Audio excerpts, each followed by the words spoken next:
Ok, si todos están en Primera de Juan, capítulo 3, versículo 11, dice la palabra de Dios así. Porque este es el mensaje que habéis oído desde el principio,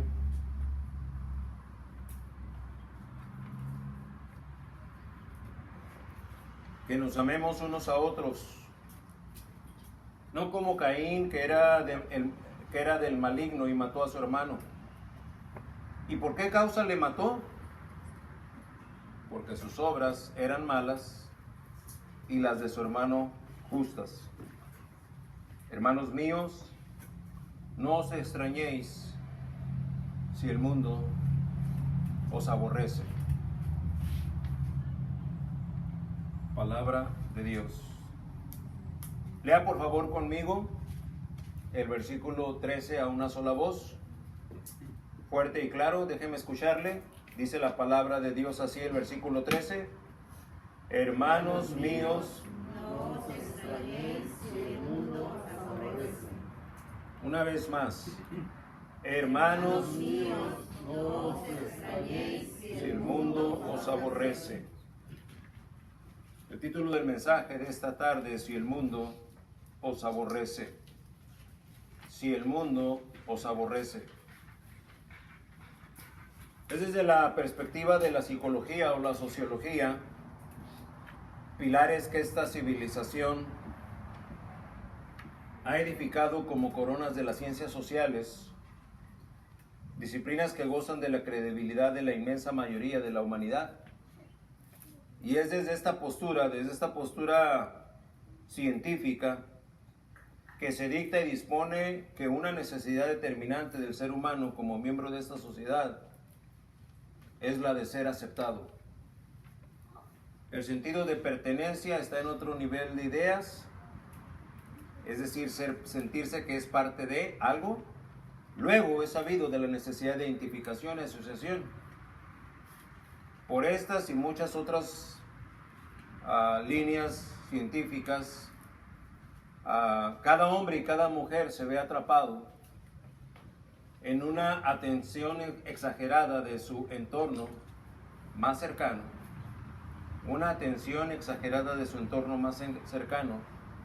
al estar al pendiente de la valoración que los demás tengan de su persona. Al estar al pendiente de la valoración que los demás tengan de su persona. Esta idea es irracional, porque el ser humano por definición es imperfecto y se equivocará y fallará muy seguido a lo largo de su vida.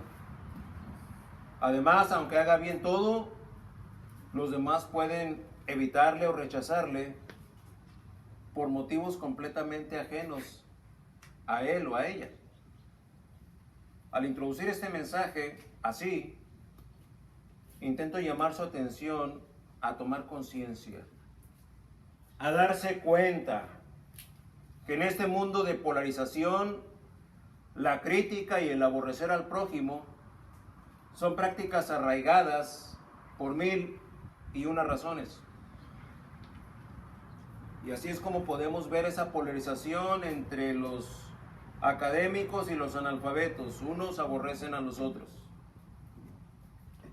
Dicen los académicos, pobre ignorante. Y dice el analfabeto, mugre sabiondo. Y ya, ahí se experimenta un rechazo. Los conservadores y los liberales, los ricos y los pobres, los formales y los casuales, los rojos y los azules, los modernos y los antiguos, los jóvenes y los viejos, los devotos y los mundanos, los consagrados y los falsos.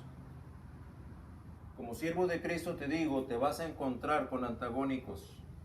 Te vas a encontrar con antagónicos. Eso es garantía. La palabra de Dios nos advierte al respecto. Te vas a encontrar con antagónicos. Solo asegúrate que no sean ellos los que estén en la verdad, sino tú. ¿Y cómo voy a saber eso, predicador? ¿Cómo voy a saber o asegurarme de que soy yo el que estoy en la verdad?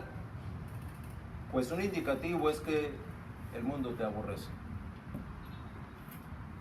El mundo te aborrece.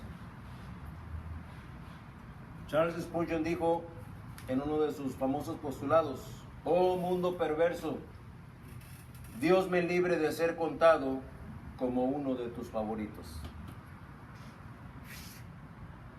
Si el mundo os aborrece, y vamos a pedir que sea el Señor, a través del Espíritu Santo, quien ministre esta verdad a nuestro espíritu,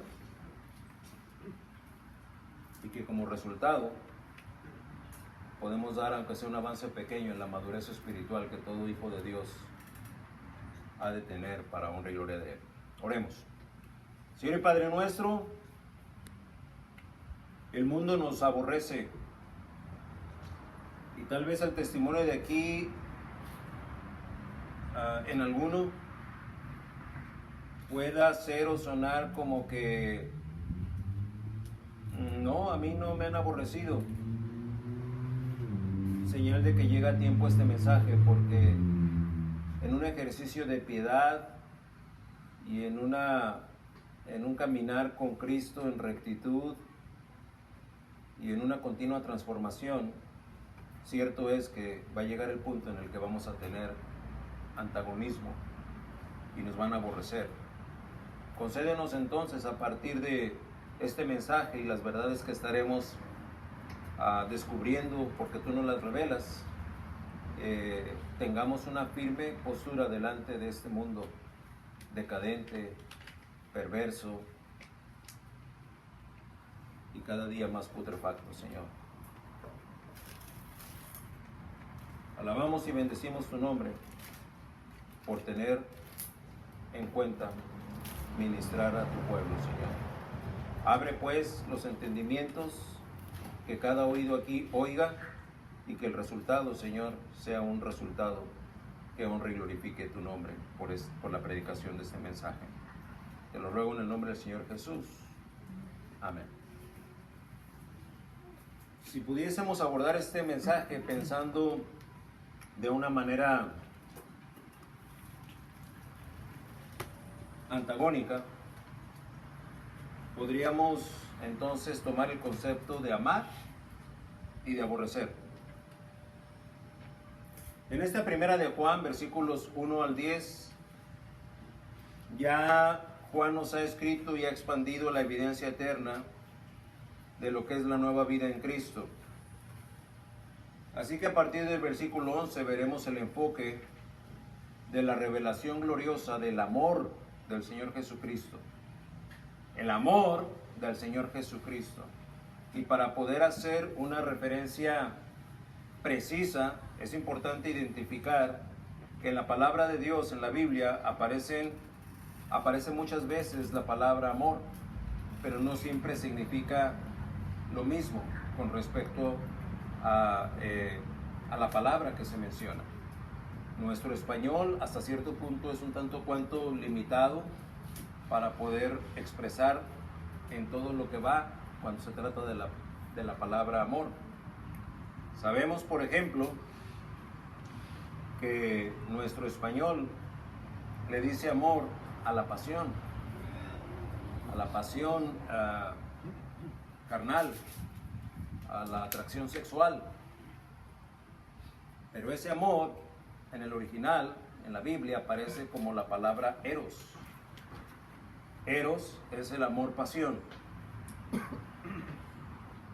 También nosotros en el español usamos la palabra amor, que en la Biblia, en el idioma original, en el griego, aparece como storge, y tiene que ver con un afecto natural.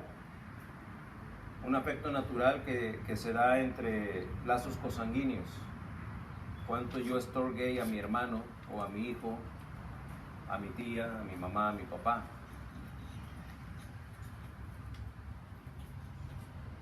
Y hay referencias bíblicas, según Romanos 1:31 y 2 a Timoteo 3:3, aparece como un efecto natural, pero negativo. Entonces ya vimos eros, ya vimos storge, y también está fileos, que es una afinidad. tener en común algo. Ese es el fileos, es el amor que se tendría en favor de un amigo, de un vecino, de un compañero de trabajo, filial, fileos.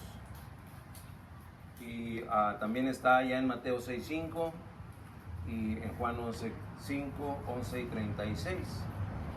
Y está también el amor agape, amor divino, el sacrificial, el incondicional. Y es al que se refiere el versículo 11 que nosotros leímos en nuestro texto de este mensaje. El amor agape aparece 320 veces en el Nuevo Testamento. Y vamos a Efesios 5:25, si quiere venga conmigo. La palabra de Dios está descubriéndonos en dónde aparece este amor agape. Por ejemplo, en el 5:25 de Efesios dice: maridos, agape a vuestras mujeres, así como Cristo agape a la iglesia y se entregó a sí mismo por ella. Ahí está usado el término amor sacrificial, amor divino, amor incondicional. Veamos lo que dice Juan 21. Vamos al Evangelio para encontrar otras expresiones de este amor agape. Y de las otras citas no las cité porque son referencias, pero como nos vamos a enfocar en agape, en el amor de Dios, dice Juan 21:15. Y esta es la palabra de Dios interpretándose a sí misma. 21:15 de Juan. Cuando hubieron comido, Jesús dijo a Simón Pedro: Simón, hijo de Jonás, ¿me amas? Le respondió: sí, Señor, tú sabes que te amo. Él le dijo: apacienta mis ovejas. Volvió a decirle la segunda vez: Simón, hijo de Jonás, ¿me amas? Pedro le respondió: sí, Señor, tú sabes que te amo. Le dijo: pastorea mis ovejas. Le dijo la tercera vez: Simón, hijo de Jonás, ¿me amas? Pedro se entristeció de que le dijese la tercera vez: ¿me amas? Y le respondió: Señor, tú lo sabes todo, tú sabes que te amo. Jesús le dijo: apacienta mis ovejas.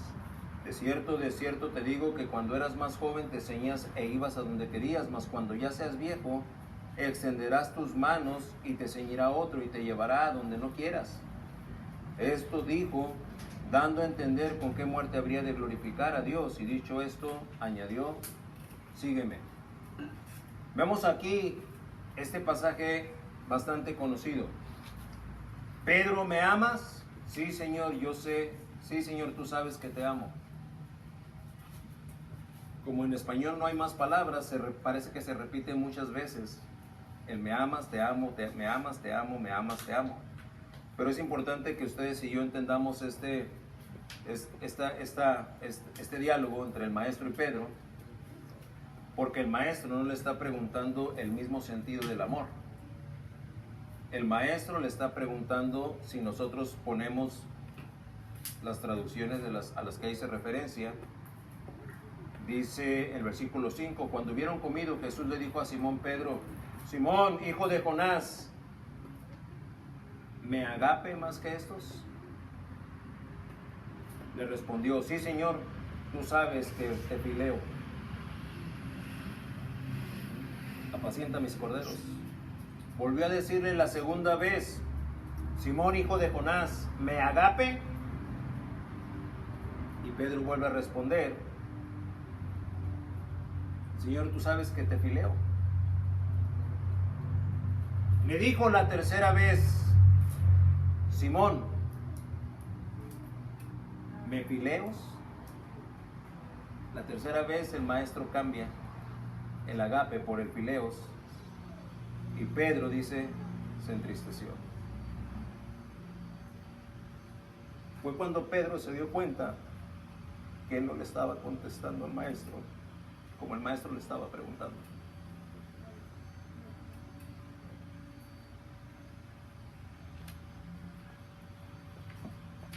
Y le respondió: Señor, tú lo sabes todo. Sabes que te agape. Señor. Le dijo: apacienta mis ovejas. Vaya manera de alinear la postura de un discípulo extraviado. Le pregunta, me agape, te fileo. Me agape, te fileo. ¿Me fileas? No, Señor, te agapo. Y bajo esa dinámica de preguntas, Jesús instruye a su discípulo como el maestro que todo lo sabe.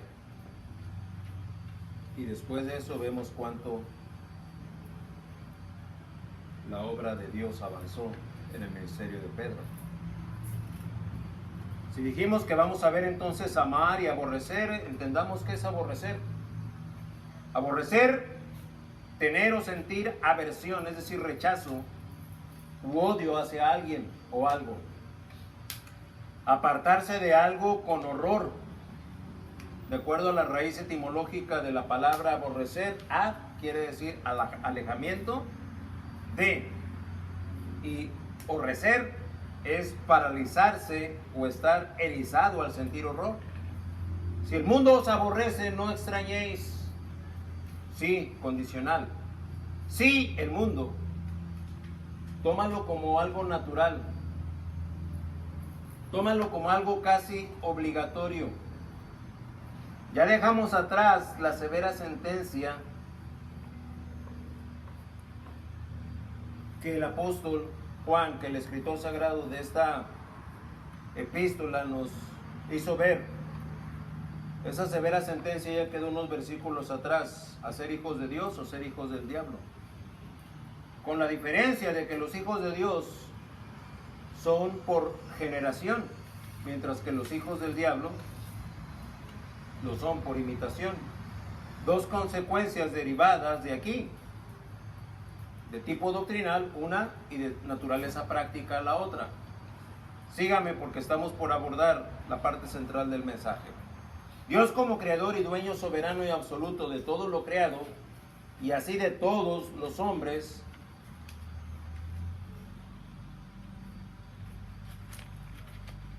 es creador y dueño de todo lo creado, todos los hombres, pero solo es padre de los que al nacer de arriba han recibido de Dios una nueva naturaleza, la naturaleza divina. Sí, Él es el creador de todos, pero Él es el Padre solamente de los elegidos. Y lo dice Juan 1:12 cuando hace referencia directa a la condición del que es elegido de Dios.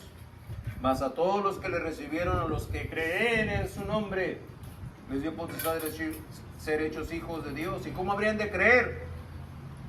Con la fe que Él habría de impartir. ¿A quiénes? A los elegidos de Dios. Así es que, si leemos el 13, sigue diciendo, los cuales no son engendrados de sangre, ni de voluntad de carne, sino de voluntad de varón, ni de voluntad de varón, sino de Dios.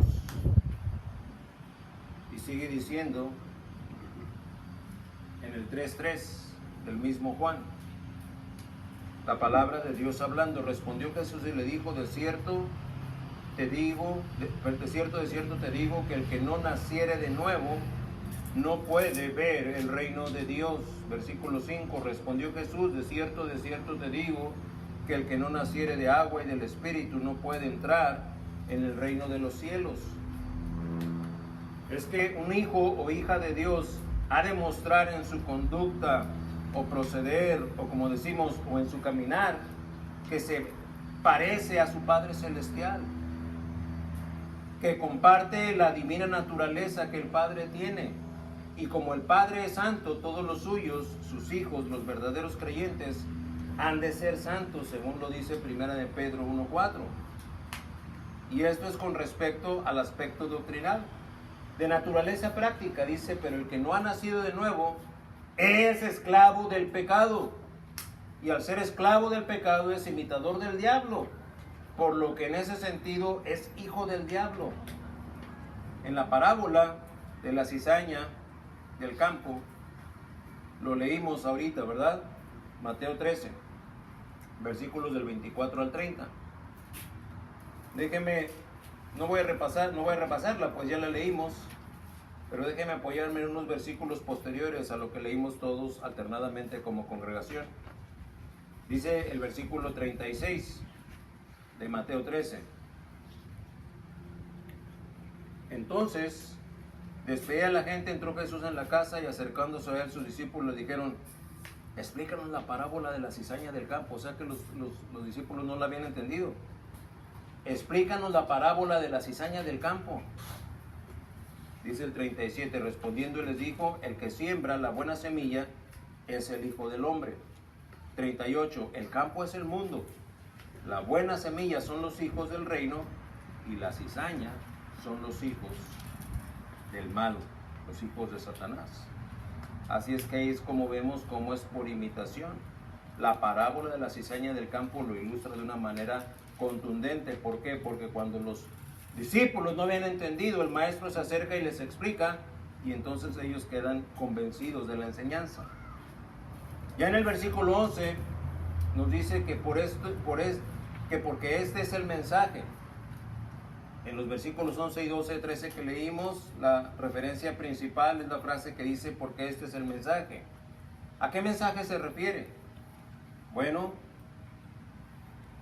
según Juan 13:34 dice: un mandamiento nuevo os doy, que os améis unos a otros como yo os he amado, que también os améis unos a otros. Este es el mensaje, y este mensaje es un nuevo mandamiento. Mandamiento nuevo, dice la palabra de Dios, que os améis unos a otros, unos a otros.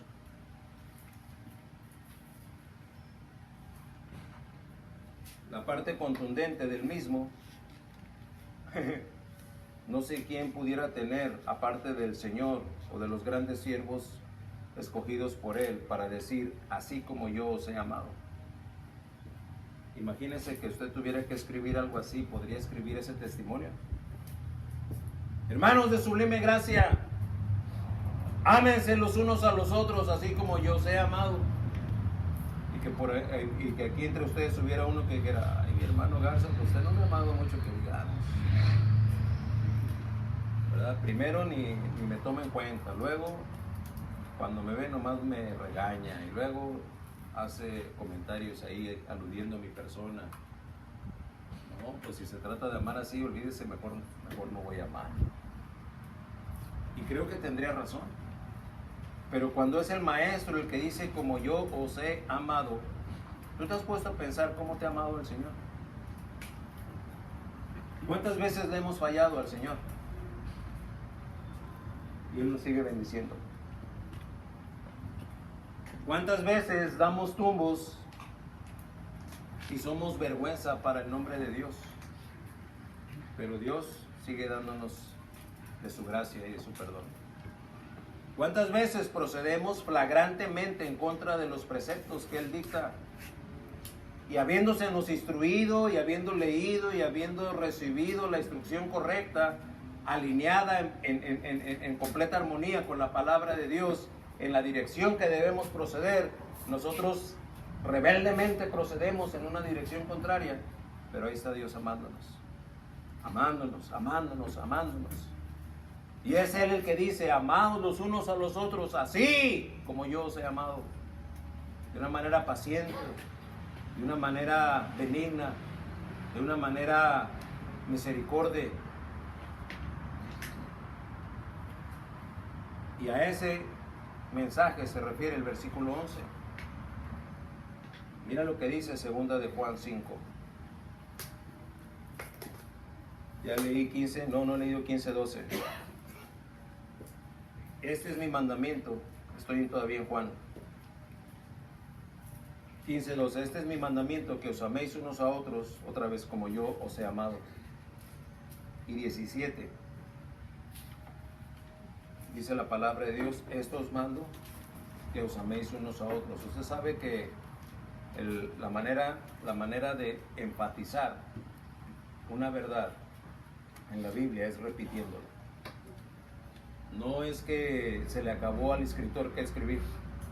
No es que se le acabó al maestro lo que tenía que decir, es que lo quiere recalcar y por eso lo repite y lo repite y lo repite y lo repite. Y aquí vimos ya 3 versículos en el mismo capítulo que habla precisamente de el amar, amar, amar.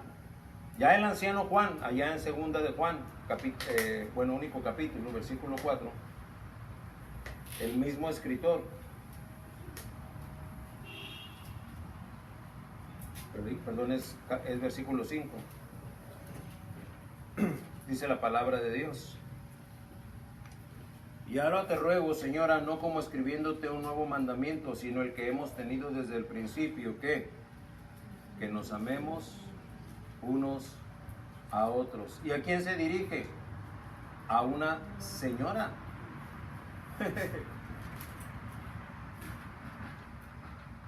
Miren lo que dice el 6. Y este es el amor, que andemos según sus mandamientos. Este es el mandamiento, que andéis en amor como vosotros habéis oído desde el principio. Otra vez se vuelve a referir al principio. Y ahorita viene a mi mente las palabras del himno que cantábamos. Sentir más grande amor por ti, Señor. Es mi anhelo y mi oración que le voy. Y el himnólogo lo presenta como una oración. Llama la atención que Juan se refiere aquí a una señora. ¿A qué señora será? Vamos a ver lo que dice Juan 2:1. El anciano a la señora elegida y a sus hijos, a quienes yo amo en la verdad, y no solo yo, sino también todos los que han conocido la verdad. Exacto. Esa señora a la que Juan le escribe es la iglesia. No un mandamiento nuevo, sino el que hemos tenido desde el principio, que nos amemos unos a otros. Y lo que nos está proponiendo aquí el escritor sagrado es un amor triangular, porque tú habrás de amar a tu hermano y amar a Dios. Y es como se forman las 3 partes del ejercicio del amor. Tienes que amar a tu hermano, tienes que amar a Dios. Tienes que amar a Dios, tienes que amar a tu hermano. Y si tu hermano es tu hermano en la fe, otro verdadero creyente practicará esa triangulación. Y es muy importante que ustedes y yo entendamos que los hermanos en la fe que más cerca tenemos son nuestros familiares. ¿Qué hermana hay más cercana a su servidor que mi esposa? No hay una hermana que esté más cerca de mí que mi esposa. Hay que amar a mi esposa. ¿Qué hermano hay más cerca de mi esposa que yo? Yo soy el más cercano a mi esposa. Hay que amar a su hermano y hay que amar a Dios. Y el ejercicio de ese amor, entonces, si hemos de amar como Él nos ama, no hay reproche, no hay reclamo, no hay señalamiento, no hay hostilidad, no hay nada que pueda parecer odio o rechazo o repulsión. ¿Por qué? Porque estoy cumpliendo con el mandamiento. Amar a mi hermano y amar a Dios. Amar a mi hermano y amar a Dios. Alguien una vez me preguntó, ¿en qué orden debo hacer eso, hermano? Bueno, yo no lo dicto el orden. El primer y gran mandamiento es amar a Dios. Y el segundo es semejante a tu prójimo como a ti mismo. En la medida en la que tú ames a Dios, eso te va a capacitar para amar a tu hermano. Y repito, estoy haciendo un ejemplo en la relación conyugal, pero después de ese tengo otros hermanos. Tengo otros hermanos. Hermano, el ejercicio del amor no da espacio a las críticas. Si hay alguna observación que tú tengas que hacer, ve con ese hermano y hácela. Pero no le digas a otros esa observación que tienes del hermano. Eso no es amar.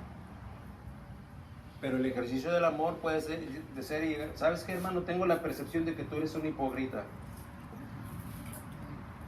Ayúdame a disipar esa percepción. ¿Eres tú un verdadero creyente? No, pues la verdad es que me descubriste. Yo sí soy, yo nomás ando fingiendo. Entonces, gloria a Dios, no tengo por qué amarte. con razón yo me sentí incómodo contigo. Eso es un ejercicio de amor. Pero si tú no vas con él, pero vas con otro, oye, ¿no te has fijado en ese hermano? A mí se me hace que ese hermano, no sé, yo por lo pronto ya pinté mi raya, yo ya... ¿Por qué? Eso no es amar. ¿Acaso así nos trata Dios? No, nunca deberá ser así, no, bajo ninguna circunstancia. Versículo 12, ¿qué ejemplo toma el escritor sagrado? ¿Por qué? Porque el versículo 12, volviendo a primera de Juan 3, nos presenta nada más y nada menos que el ejemplo de Caín y Abel. Caín y Abel, dice el versículo 12, no como Caín, que era del maligno y mató a su hermano. ¿Verdad? Aquí vemos una comparación negativa. No seas como Caín o no como Caín. ¿Por qué? Porque Caín eran obras malas y Abel eran de obras justas. Es de sorprender cómo, para respaldar firmemente su argumento, Juan echa mano de la historia del Génesis y ha de desplegar un inapelable contraste entre el amor y sus alcances con respecto al odio y sus alcances. Mientras el amor, llevado a sus últimas consecuencias, da vida, el odio, llevado a sus últimas consecuencias, quita la vida. Y así es como dice el versículo 12, no como Caín, que era del maligno y mató a su hermano. ¿Y por qué causa lo mató? Porque sus obras eran malas y las de sus hermanos justas. Así como Cristo es el prototipo del amor, así Caín es el prototipo del odio. Aunque el verdadero originador del odio es el diablo, según nos dice Juan 8:44, y usted y yo ya conocemos ese versículo. Pero miren, no nada más nos dice que es padre de mentira. Juan 8:44 le pone el título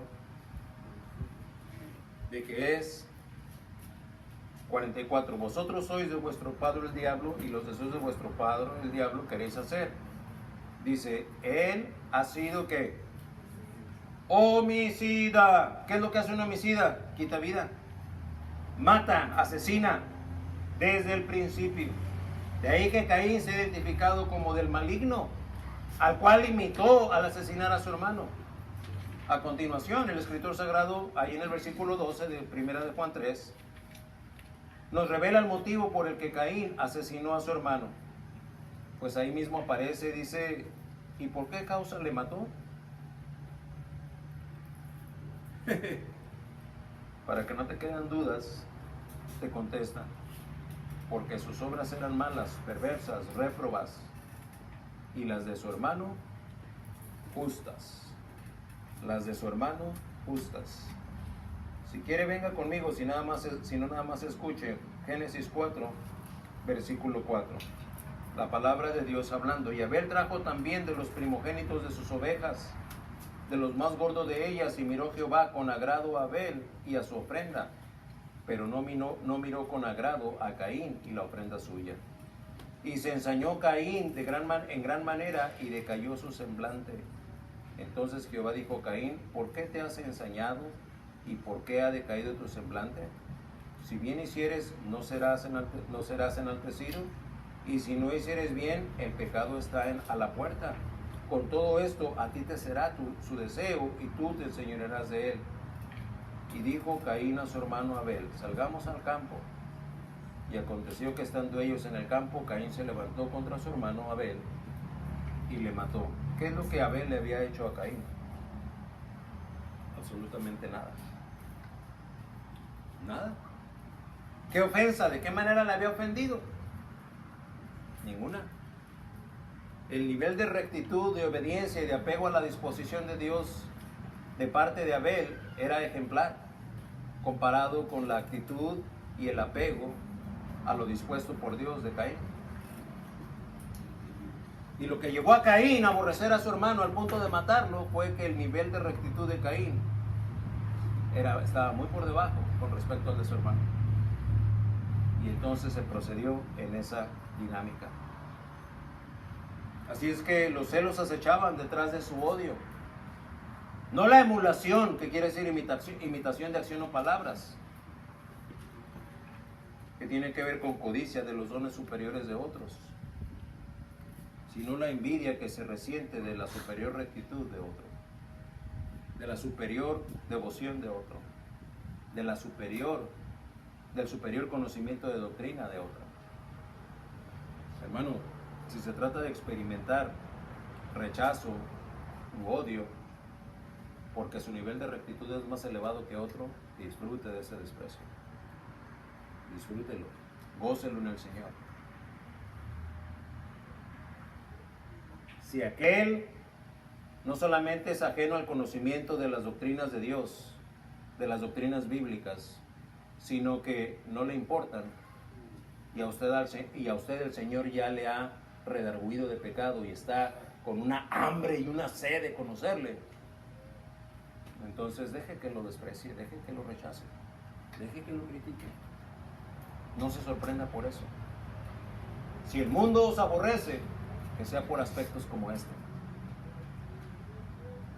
La envidia que así incitó a los sacerdotes y a los religiosos a pedir la muerte de Jesús. Ya hay quien dijo, la envidia vuelve el corazón al revés, pues le hace odiar el bien del prójimo y amar su propio mal. Le hace odiar el bien del prójimo y amar su propio mal. ¿Aquel está bien? Pues odio ese bien que él tiene. Prefiero estar en esta miseria, pero esto es más rico. Está al revés la mente. Así es como llegamos entonces, habiendo explicado generalmente el versículo 11 y el 12, vamos a hacer brevemente, son nada más 3 puntos en la exégesis del versículo 13. Hermanos míos, indicativo posesivo de afecto.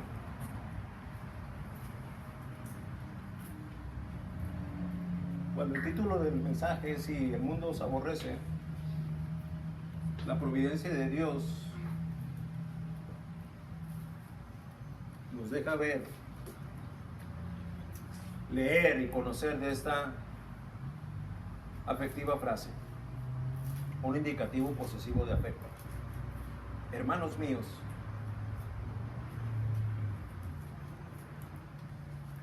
esta es una expresión que bien podemos considerar ejemplar de parte de quien es el portavoz de Dios y sus verdades eternas en este escrito. Hermanos míos se refiere a nosotros. Es la primera vez que el apelativo de hermanos es usado por Juan. Y estos hermanos en plural incluye a todos sus lectores. Los que estaban en el tiempo que él escribe esta carta y que la deberían recibir de manera casi inmediata. Sí, pero todos los que debemos de atender la revelación divina plasmada por su puño y letra. Hermanos míos, es que el verdadero creyente debe percibir y experimentar ese beneplácito, ese gozo que le produce saber que la piedad de un hombre como Juan da cabida a decirme, hermano mío. Con lo anterior, el mismo escritor se incluye entre los que habían experimentado o habrían de experimentar rechazo. Notemos que no solamente nos dice hermanos, pero nos dice míos.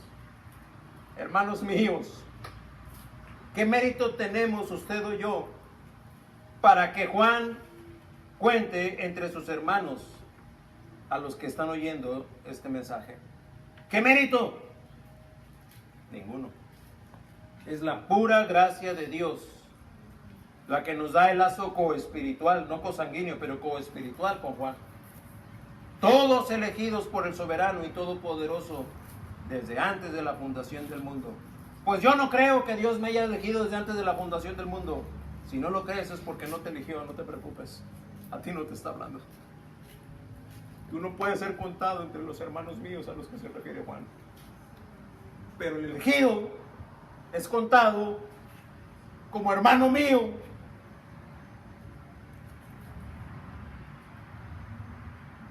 Número 2, no os extrañéis No os extrañéis.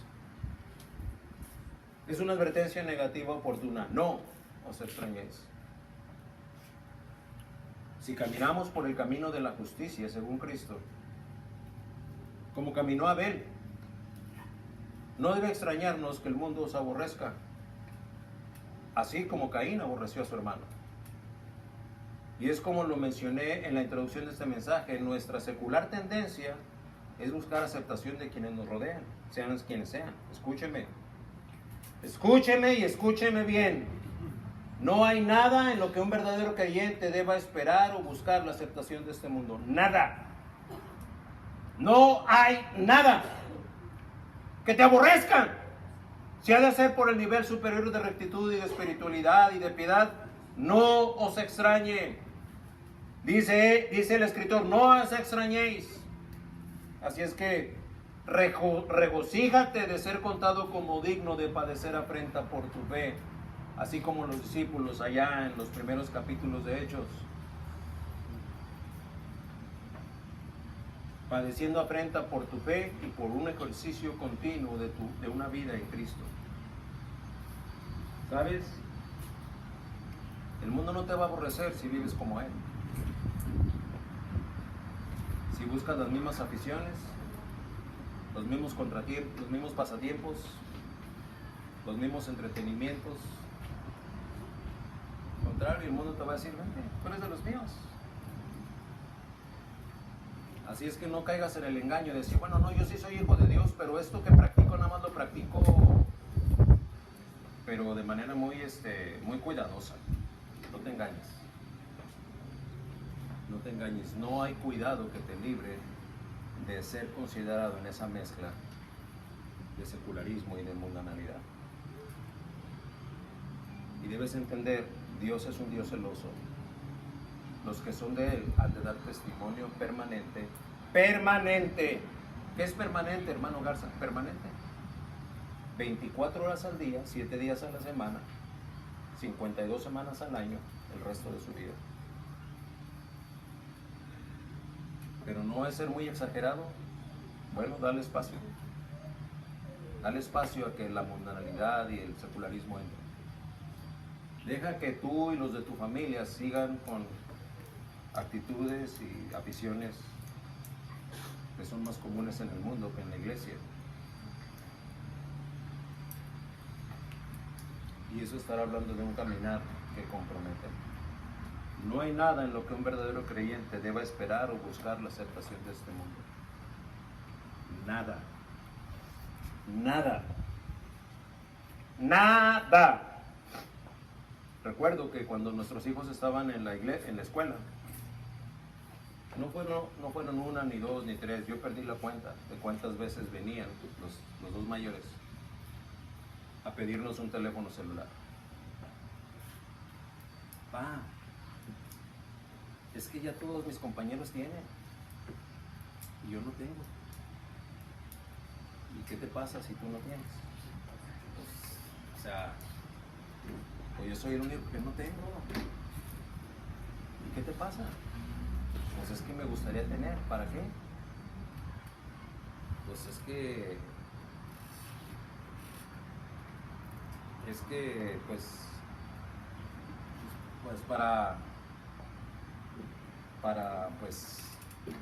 para tenerlo, pues no me sabes decir para qué lo quieres.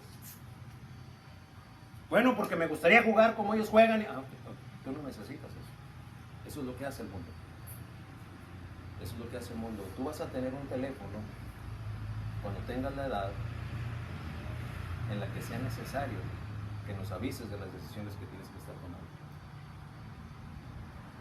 Y cumplidos sus 15 o 16 años se les entregó un teléfono y un teléfono. No los inteligentes que hay hoy en día.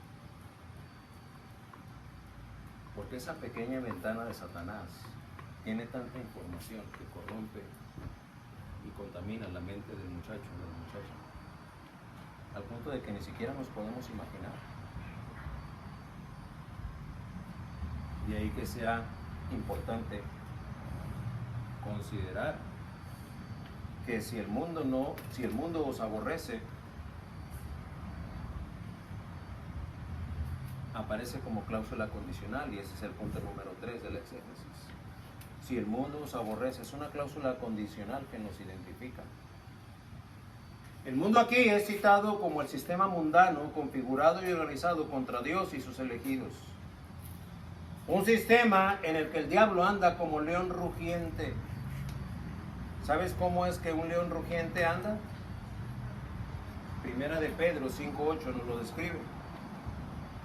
Satanás no está necesariamente esperando ahí en un crucero, ¿verdad? No está tampoco esperando una emboscada o desde un punto pasivo diciendo, bueno, pues a ver a qué horas aparece aquí Gerardo Garza.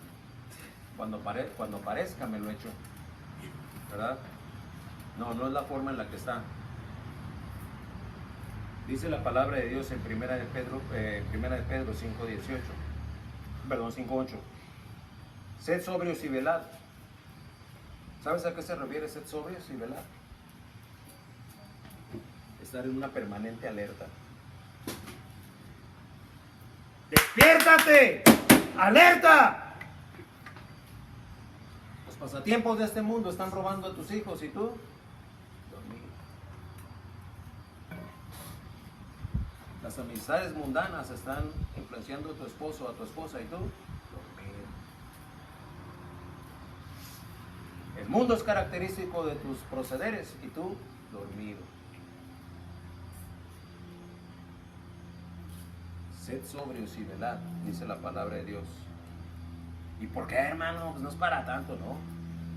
Vamos a preguntarle a la Biblia, dice ahí, porque vuestro adversario el diablo, como león rugiente, anda alrededor buscando a quien devorar. Por eso te digo, no, Satanás no está en un crucero esperando que pase usted o yo. Damián y César, ¿se separan, por favor? César, vete allá al lado de tu papá, por favor, porque me están distrayendo mucho. Ahí al lado de Gustavo. Gracias. No está Satanás como en un crucero ahí diciendo, a ver, ahorita que pase Gerardo Garza, ahorita le voy a aventar una tentación ahí para que tropiece. Y yo me tardo en pasar y pues Satanás ahí se queda aburrido esperando, ¿no? Él viene hasta donde estábamos, usted y yo. Él se acerca hasta la recámara, se acerca hasta ese tiempo privado ahí en el carro, se acerca hasta ese tiempo privado ahí en la regadera y empieza a buscar por arriba, por un lado, por el otro, por abajo, de frente o por la retaguardia, a ver por dónde hay una rendija donde se pueda colar. Y una vez colándose, dice claramente a quién devorar. Hermano, pues la verdad es que a mí nunca me ha devorado Satanás, de veras. Tú tienes entonces un testimonio inmaculado, sin mancha. Nunca has caído en tentación. No se ha trastocado ya la reputación que tú tienes delante de tu cónyuge, por ejemplo, delante de tu hijo, de tu hija, que desafortunadamente a veces se convierte en obstáculo para que ese familiar empatice con las cosas de Dios. ¿Por qué? Porque ya nos vio cómo actuamos. ¿Y por qué actuamos así? Porque en lugar de estar sobrios y velando, estamos relajados. Y cuando menos se lo espera, Satanás te atrapó. Tu testimonio se fue abajo. Para vergüenza mía lo digo. Cuando Isaac estaba a punto de salir de la preparatoria, le vino a avisar que iba a ir a ver un concierto de Alejandro Sanz. Ya tenían los boletos, sus compañeros de la prepa, y iba a ser tal día, tales horas. Como iba a llegar fuera de horario, quería enterarme. Yo le di una santa reprimenda, con amor, pero firme. Y concluí diciéndole, no puedo decirte más, hijo. Mi postura como padre es decirte, no tienes tú por qué participar en eso. Que no vas a participar o no, no lo sé, pero si lo haces, lo vas a hacer en flagrante rebeldía a lo que tú oíste de parte de tu padre el día de hoy. Se me quedó viendo y me dijo, está bien, pa. Y se fue. Pasaron no sé si 3 o 4 años. Yo tuve una junta en México con la empresa. Y al terminar esa junta tuvimos un convivio. Los empleados que tenían México ahí llevaron un mariachi a la reunión. Y este mariachi cantó una canción de Alejandro Sanz. ¿Se conoce quién es Alejandro Sanz? No me ponga la cara de guapo. ¿Verdad? Cantó la... Y a mí me gustó cómo sonó. Estaba en el ambiente empresarial ahí, yo como director del grupo, ¿verdad? Y el mariachi traía discos grabados que vendía, ya que no sabe quién compró uno de esos discos. Sed sobrios y velad. Le dije, dame uno. Y me dio el disco. Ya, lo eché a mi portafolio, y ahí anduvo el disco, no sé, 2 o 3 o 4 semanas, no sé. Por fin me acordé que lo traí, y como no pasaba mucho tiempo en Tijuana, a veces el disco se iba conmigo a donde estuviera yo viajando, pero llegó el día en que dije, pues aquí traigo este disco, y lo bajé y lo puse en el carro. Y ese día en la tarde, me subí y puse el disco. Y ya, oí 2 o 3 canciones. Y bueno, pues... está rítmico, Alejandro Sanz con mariachi, imagínate. Y ahí quedó. No sé si fue el segundo o tercer día. Fui a recoger a Isaac a la línea. Y esperándolo ahí, pues se tardó para cruzar. Al fin cruzó. Prendo el carro y empieza Alejandro Sanz con mariachi. Y ahora mi hijo está oyendo a Alejandro Sanz en mariachi.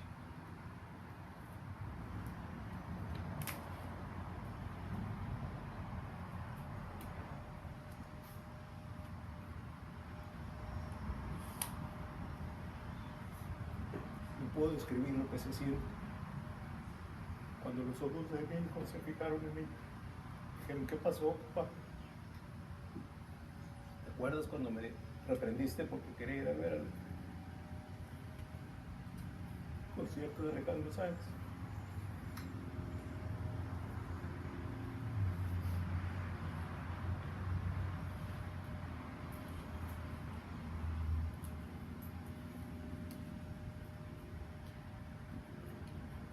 Mi testimonio fue devorado por Satanás delante de ese muchacho.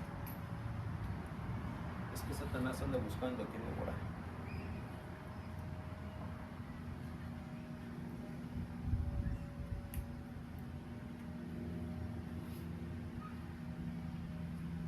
Sed sobrios y velad, porque vuestro adversario el diablo, como león rugiente, anda alrededor buscando a quien devorar. Es que este mundo aborrece, detesta, le repugnan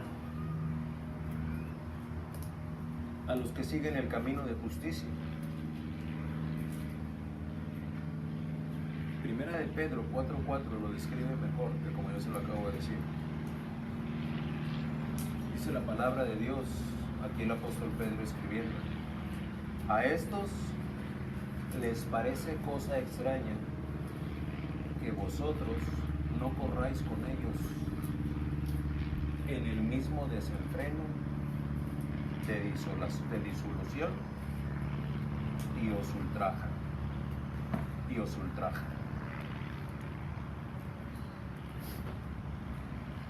A esto les parece cosa extraña. Cuando tú ejercites el camino de piedad, el caminar con Cristo, la vida de rectitud y de transformación que el Espíritu Santo está haciendo en ti, a los demás les va a parecer cosa extraña. Si tú todavía no has sido expuesto a un cuestionamiento de parte de tu familiar más cercano o tu amigo más cercano o aún de tu cónyuge que te diga, oye, tú estás cambiando?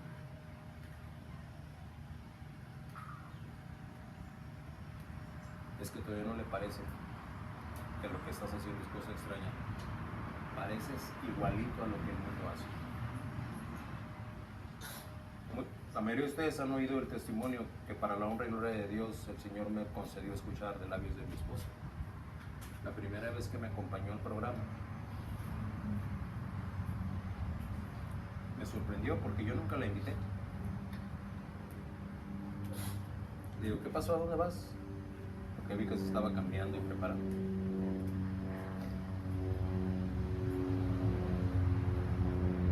Pues voy contigo. ¿Vas a venir conmigo? Sí, ¿y eso? Y así como es de espontánea, pues mira, tú estás cambiando. Y yo quiero ir a ver por qué. Gloria al Señor.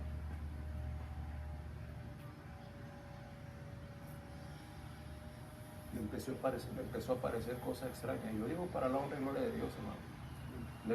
Lejos esté de mí cualquier sentir de vanagloria.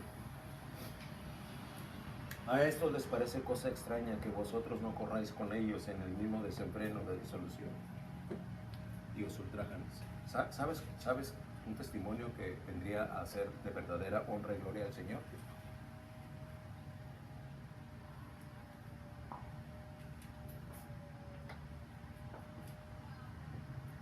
Que ya sea propios o extraños, cercanos o lejanos, se acercasen a ti o a alguno de los tuyos, cónyuge o hijos o padres, y te dijeron, oye, pues tú ya no estás haciendo esto que hacías antes.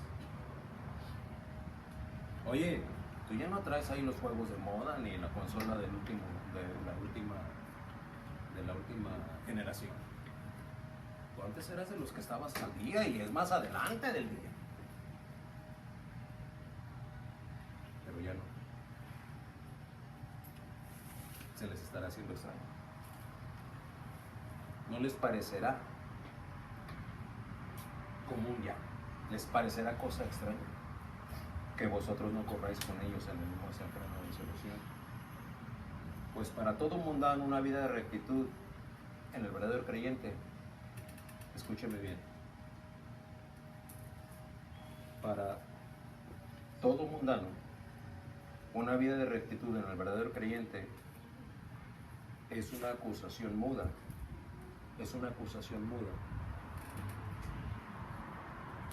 del mal proceder, de su perversa manera de pensar, de hablar y de actuar. Bendita advertencia tan oportuna como fortalecedora, la recibida de parte de Dios para los suyos. Y déjeme concluir citando estas citas. Vamos a Juan capítulo 15. Y usted sabe que cuando se dice Juan capítulo 15 estamos hablando de la figura de la higuera, las ramas. Yo soy la vid, perdón, de la vid quise decir, yo soy la vid, vosotros los pámpanos. Y ahí viene toda la alegoría de parte de la vid verdadera. Pues dice el versículo 18 de Juan 15, si el mundo os aborrece, y es el maestro hablando, si el mundo os aborrece, sabed que a mí me ha aborrecido antes que vosotros. Esa es la respuesta que le podemos dar al cónyuge, o al hijo, o al padre, o al tío, o al hermano, cuando venga a quejarse, ay, estos amigos que eran tan entrañables ya no me hablan. Si el mundo os aborrece, sabed que a mí me aborreció antes que a vosotros. Versículo 19, si fuerais del mundo, el mundo amaría lo suyo. Pero porque no sois del mundo, antes yo os elegí del mundo. Ahí está otra vez la elección divina. Gloria a Dios. El mundo os aborrece. Mire lo que dice el 25. Pero esto es para que se cumpla la palabra que está escrita en su ley. sin causa me aborrecieron. Y si quiere apuntar como referencia al Salmo 35, 19 y el 69, 4, ya no los voy a leer por cuestión de tiempo. Pero 16, 1. Estas cosas os he hablado para que no tengáis tropiezo. Esta cosa os he hablado para que no tengáis tropiezo. Es decir, no os extrañe si el mundo os aborrece. 17, 14 del mismo Evangelio de Juan. Yo les he dado tu palabra y el mundo los aborreció. ¿Por qué los aborreció? Porque no son del mundo, como tampoco yo soy del mundo. Permítame concluir poniendo signos de interrogación al título del mensaje que Dios acaba de hacer llegar a nuestros oídos. El título del mensaje es: si el mundo os aborrece. ¿Tiene oídos para oír? A usted. ¿El mundo le aborrece? No que le pase como Desapercibido, desapercibida. Este perverso, depravado sistema que hay en el mundo le aborrece. Y si así es, principalmente debido al nivel de rectitud y de piedad que caracteriza su andar. Si todavía no, tiene que atender y rendirse a la transformación que solo el poder de Cristo realiza en los verdaderos creyentes y recibir de Él su consuelo.